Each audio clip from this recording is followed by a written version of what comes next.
Dear students, आज के इस वीडियो में we are discussing about the sign convention for reflection by the spherical mirrors.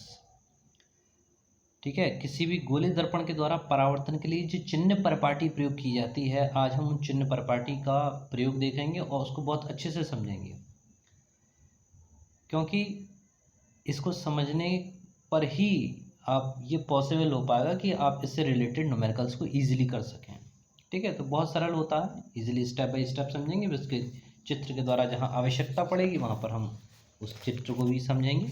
तो सबसे पहले कि किसी भी वस्तु के दर्पण द्वारा बनाए गए प्रतिबिंब की स्थिति ज्ञात करने के लिए दर्पण से वस्तु की दूरी u, दर्पण से प्रतिबिंब की दूरी v और दर्पण की फोकस दूरी f, ठीक है, आदि को उचित चिन्ह के साथ लिया जाता है। इसके लिए निर्देशांक ज्यामिति की चिन्ह परिपाटी अपनाई जाती है जो निम्न प्रकार से। ठीक है, तो अकॉर्डिंग टू द ज्योमेट्री, ठीक है, हमको इसके डायरेक्शंस कैसे रखे जाएंगे उसको थोड़ा सा समझते हैं। आइए, तो सबसे पहले स्टार्ट करता हूँ मैं ज्योमेट्री के सेक्शन से। तो ज्योमेट्री में हम we are discussing about the two planes. ठीक है, और अगर टू प्लेन्स की बात की जाए तो यहाँ पर हम बात करेंगे दो एक्सेस के बारे में। ठीक है, इसी एक्सेस पे हम फिर मिरर्स को प्लेस कर देंगे, रख देंगे, और फिर देखेंगे कि किस तरीके से दूरियों को नापते समय या डिस्टेंस मेजरमेंट करते समय उसका यूज़ कर लिया जाता है। तो इसको आप ओरिजिन कहते हैं, मूल बिंदु। ठीक है, डिनोट करते हैं ओ से, और इसके कोऑर्डिनेट्स अगर कहे जाएँ तो 0,0। कहने का मतलब कि ये वाला पहला जो पार्ट है पोजीशन दिखाता है एक्स की, और दूसरा वाला जो कोऑर्डिनेट है ये दिखाता है वाई की पोजीशन। ठीक है, अब इसके बाद यहाँ से इस ओरिजिन से इस तरफ बढ़ें तो इसको कहा जाता है एक्स एक्सिस। इस तरफ अगर कहें तो ये होती है आपकी एक्स डैश एक्सिस। ठीक है, इसी तरह से ऊपर की तरफ वाई एक्सिस और नीचे वाई डैश एक्सिस। ओ बिंदु से, यानी बिंदु पॉइंट ओ से अगर आप इस एक्सिस की तरफ बढ़ते हैं तो यहाँ पर वैल्यूज़ प्लस में चलती हैं, पॉजिटिव। कहने का मतलब अगर इसको सेक्शंस में डिवाइड कर दें, इक्वल पार्ट्स में डिवाइड कर दें, और यहाँ पर अगर डिस्टेंस ले रहे हो तो दूरियों के नाम लिखते हैं, मतलब क्वांटिटी लिखते हैं। जैसे फॉर एग्जांपल 1 मीटर, ठीक है, या 1 सेंटीमीटर या 10 सेंटीमीटर, जो भी क्वेश्चन में दे रखा हो, 2 मीटर। ठीक है, रखी सबकी इक्वल जाएगी, 3 मीटर, 4 मीटर, सो ऑन। इसी तरह से अगर इस तरफ जाएंगे तो इधर माइनस में आता है, ये साइड यहाँ पर नेगेटिव, -1 मीटर, यहाँ पर -2, -3, इसी तरह से सो ऑन, इस तरफ बढ़ते जाते हैं। Similarly according to the Y axis, इसको भी इक्वल सेक्शन में डिवाइड कर लो, बराबर बराबर भाग। तो अगर ओ से ऊपर की तरफ चलते हैं वाई एक्सिस के अलोंग तो दिस इज पॉजिटिव साइड, इसको भी आप 1, 2, 3, 4 आगे सो ऑन। नीचे की बात करें तो यहाँ पर नेगेटिव एक्सिस मानी जाती है। ठीक है, ध्यान रखना सभी चीज़ों को। तो यहाँ पर 1, 2, 3 सो ऑन।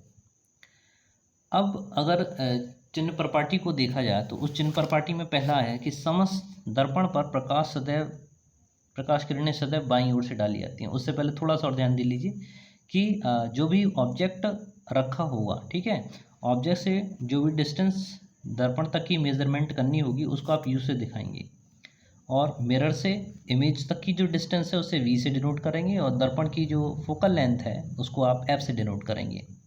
क्लियर? और the radius of curvature this is denoted by the R. ठीक है ना, और आर और एफ में आप संबंध जानते हैं, you well know about the relation between R and F.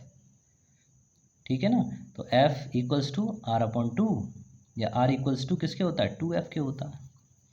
ठीक है, अब हम बात करते हैं दूसरे वाले पर आते हैं। तो इसका जो पहला वाला जो रूल है वो ये कह रहा है दर्पण पर प्रकाश किरणें सदैव बाईं ओर से डाली जाती है।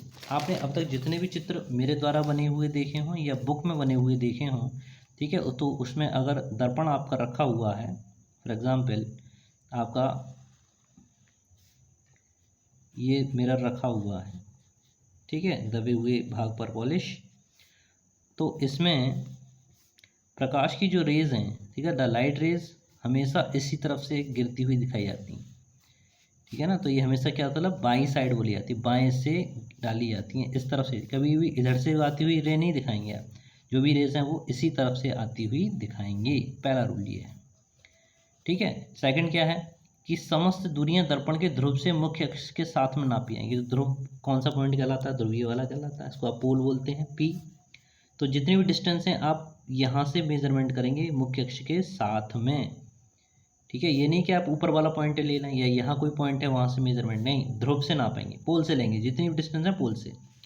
थर्ड वाला देखिए, आपतित किरणों की दिशा यानी जो इंसिडेंट रेज हैं उनकी दिशा में नापी गई दूरियां धनात्मक चिन्ह के साथ ली जाती हैं। इसको आप ऐसे समझ लीजिए कि अगर आपने दर्पण को यहाँ रख दिया, जैसे फॉर एग्जांपल ये मैं एक दर्पण को मैंने यहाँ पर प्लेस कर दिया, ठीक है, इसके एक तरफ मैंने पॉलिश कर दी, बस ये समझ लिया। अगर यहाँ आपने समझ लिया तो सब आपको समझ में आ गया, ठीक है। भाषा थोड़ी सी क्लिष्ट होती है, उसको थोड़ा समझना अलग है। आप मेरे पैटर्न से चलिए।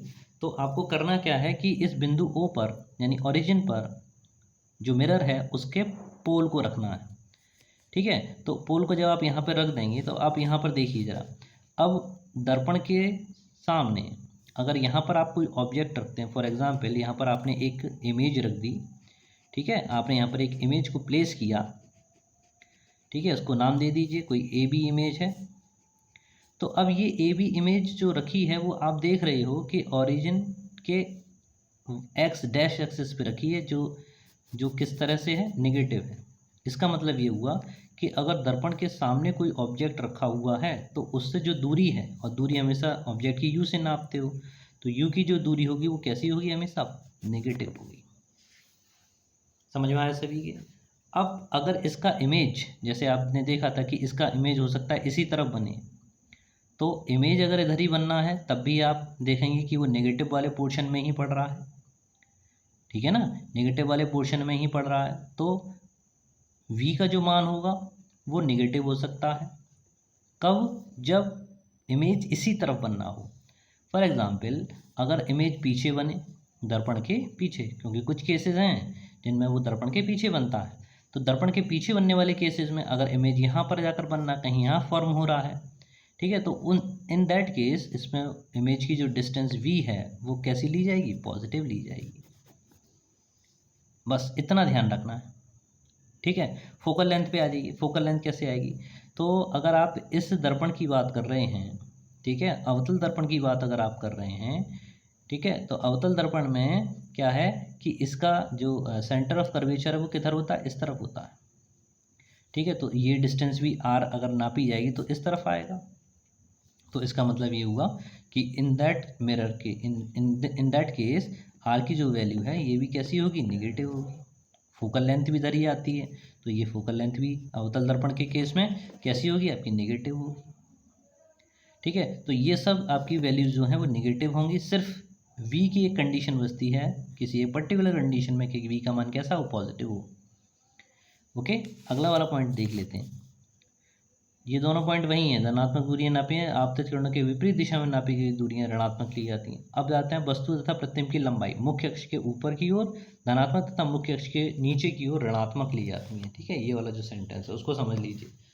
तो सीधी बात है कि अगर कोई वस्तु रखी हुई है, जैसे यही वस्तु अगर रखी है, तो इसकी लंबाई अगर देखें तो कहाँ पर पड़ेगी, वाई एक्सिस पे आ रही है, ठीक है, वाई एक्सिस के अलोंग आ रही है। तो ये जो मिलेगा वो कैसा है, पॉजिटिव, क्योंकि ओरिजिन से वाई एक्सिस में चलोगे तो लंबाई तो ऊपर की तरफ ही नाप रहे हो, वाई एक्सिस की दिशा में, तो दिस विल बी पॉजिटिव। और इसकी अगर इमेज नीचे बनी, नीचे फॉर्म होती है कोई इमेज, इसकी इमेज अगर मान के चलो ये इमेज बनी इसकी, ठीक है, तो ये इमेज का जो फॉर्मेशन है वो कहाँ से किस हो रहा है कि ओ से वाई डैश की दिशा में है। तो वाई डैश में जो भी दूरियां नापी जाती हैं वो कैसी नापी जाती है, नेगेटिव, ठीक है। तो इसलिए उसमें लिखा है कि वस्तु की जो, और मोस्टली वस्तु हमेशा सीधी ही रखी जाएगी, तो हमेशा ध्यान रखिए कि तो वस्तु तो हमेशा सीधी रखी है, ठीक है। तो इसकी लेंथ पॉजिटिव, और इसकी जो अगर इमेज इसकी उल्टी बन रही है तो इसकी लेंथ कैसी हो जाएगी, आपकी नेगेटिव में नापोगे, माइनस का 2 सेंटीमीटर या माइनस का 4 सेंटीमीटर जो भी हो, ठीक है। तो इस तरह से ये पांचों पॉइंट आपको मैंने समझाए, ठीक है। इसका एक डायग्राम और देख लेते हैं। देखिए इससे आपको और क्लियर हो गया, अब यहाँ बिल्कुल क्लियर, ठीक है। ये आपका उत्तल दर्पण रखा हुआ है, ठीक है, या कॉन्वेक्स मिरर रखा हुआ है, तो कॉन्वेक्स मिरर के पोल को हमने क्या किया, ओरिजिन पे रखा। ठीक है, जो X axis Y X X dash और वाई वाई डैश एक्सिस समझाया आपको, उस पर हमने रखा। तो अब सीधा है कि कॉन्वेक्स मिरर के केस में कॉन्वेक्स मिरर का जो रेडियस ऑफ कर्वेचर है वो इस तरफ जाता है। ठीक है, तो रेडियस ऑफ कर्वेचर जो है कॉन्वेक्स मिरर के लिए पॉजिटिव होगा। इसी तरह से फोकल लेंथ भी इसकी इधर ही नापी जाएगी, जहाँ रेडियस कर्वेचर होगा वहीं पर फोकल लेंथ होगी। तो दिस इज ऑल्सो भी पॉजिटिव, एफ की वैल्यू भी पॉजिटिव होगी। ठीक है ना, ऑब्जेक्ट आपका रखा हुआ तो ऑब्जेक्ट की लेंथ ये पॉजिटिव। ठीक है, और दिशाओं के केसेस में अगर समझो तो आपतित प्रकाश के विपरीत दिशा में जा रहे हो तो वही नेगेटिव ही नापी जा रही है, इसमें नेगेटिव मतलब वही है।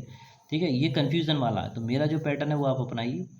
आपतित दिशा की कन्फ्यूज़न वाला है, अगर इस दिशा में नाप रहे हो, जैसे दर्पण के पीछे अगर इमेज बनती है उसकी दूरी को आप मेजरमेंट कर रहे हैं तो दिस विल बी पॉजिटिव, इस दिशा में होगी धनात्मक। एक्स एक्सिस के अलॉन्ग अगर आप मेजरमेंट कर रहे हो, एक्स डैश के अलॉन्ग मैनेजमेंट कर रहे हो तो नेगेटिव होगी। वाई एक्सिस के अलॉन्ग अगर की लंबाई नाप रहे हो वस्तु की तो दिस विल पॉजिटिव, और अगर वस्तु की जो इमेज है उल्टी बन रही है तो दिस विल बी नेगेटिव। ठीक है, सिमिलरली इसी तरह से किसके केस में, कॉनकेव मिरर के केस में, इसके केसेस में वही जो भी पीछे आपको समझाया, पोल को जो दर्पण का पोल है उसे आप ओरिजिन पर प्लेस कर दो। ठीक है, तो इस तरह से हम इस पूरे डायग्राम में जो डिस्टेंस हैं उनको मेजरमेंट कर सकते हैं, उनकी वैल्यूज़ को पता कर सकते हैं। न्यूमेरिकल्स के लिए बहुत इंपॉर्टेंट है। ठीक है, तो इसी तरह से बने रहिए आप हमारे साथ में। इसके आगे आने वाली वीडियो में आपको बता दूं कि अच्छा कुछ न्यूमेरिकल क्वेश्चंस को हम लोग सॉल्व करेंगे और देखेंगे किस तरीके से इसकी वैल्यूज़ को सॉल्व करते हैं। न्यूमेरिकल पोर्शन में इसका बहुत इंपॉर्टेंट रोल है। ठीक है, तो हम लोग आगे आने वाले वीडियोज़ में इसके कुछ न्यूमेरिकल्स लेंगे और देखेंगे किस तरह से ये वाला डाटा हमारी हेल्प करता है। ठीक है, इसके साथ साथ मैं एक चीज़ और कहना चाहूँगा कि अगर आप कोई किसी भी टॉपिक पर, फिजिक्स के किसी भी टॉपिक पर वीडियोस देखना चाहते हैं, कोई टॉपिक ऐसा हो जो आपकी समझ में ना आ रहा हो, ठीक है, आप उसको बनवाना चाहते हैं तो कमेंट करके बताइए। जिसके ज़्यादा समर्थक होंगे, यानी जितने बच्चे, अगर कोई 10th वाले वीडियो ज़्यादा चाहता है या लाइट के ज़्यादा चाहता है, ठीक है ना, कोई अगर किसी भी टॉपिक के ऊपर ज़्यादा वीडियो चाहते हैं तो आप मुझे कमेंट सेक्शन में कीजिए। अगर ज़्यादा व्यूज़ मिलते हैं तो मैं उसको ज़रूर आपकी हेल्प करूँगा। ठीक है, तो बने रहिए मेरे साथ में, लाइक कीजिए, शेयर कीजिए, सब्सक्राइब कीजिए। Thank you very much. जय हिंद, जय भारत।